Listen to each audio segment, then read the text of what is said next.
Welcome back. In tonight's Throwback Thursday, our historical commissioner takes us to the area rumored to have pirates. More on the events that took place back in the 1800s. Brenda, we've got to tread lightly in this part of the country because there's rumor that there are pirates about, and the ghost of Jean Lafitte in particular.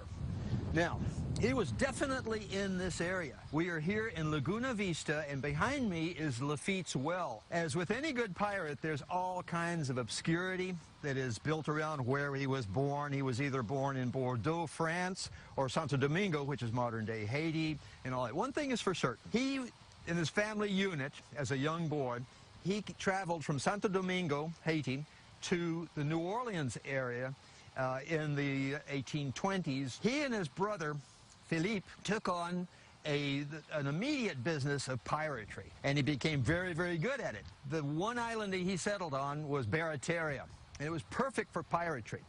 And he was a thorn in the side of the U.S. Customs Agency at the time, because he would bring your merchandise in that should have been embargoed by the Embargo Act of 1808, and he would slip it into Barataria and then send it out by pirogues into the New Orleans area without paying duty. All right, well, he gained the ire of Governor Claiborne, but that there was a war coming on with the British.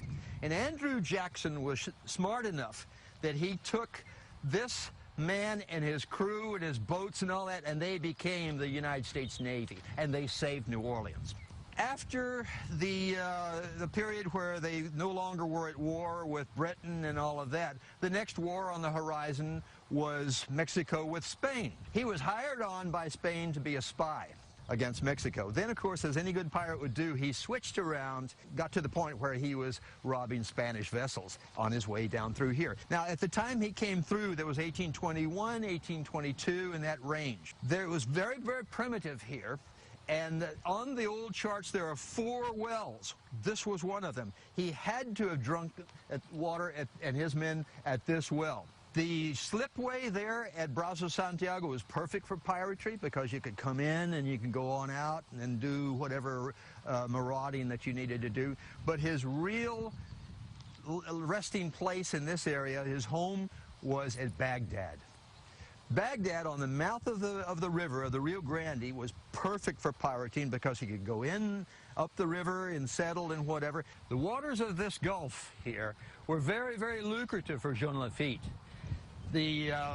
Actually, the revolution of Spain with Mexico cut off his lifeline, though. You're talking about 1821. There were no longer the treasure vessels going around the coast and then back to Mother Spain. So he said, I'm going to go for greener pastures. He came through here, and it went on into, of course, to Baghdad and then the Caribbean. The likelihood of you being, say, intercepted by a pirate's vessel was pretty good in those days. And the rest is history. For KVEO News, I'm Eugene Fernandez. What will you do with a drunken sailor? What can you do with a drunken sailor? What can you do with a drunken sailor? Way in the morning.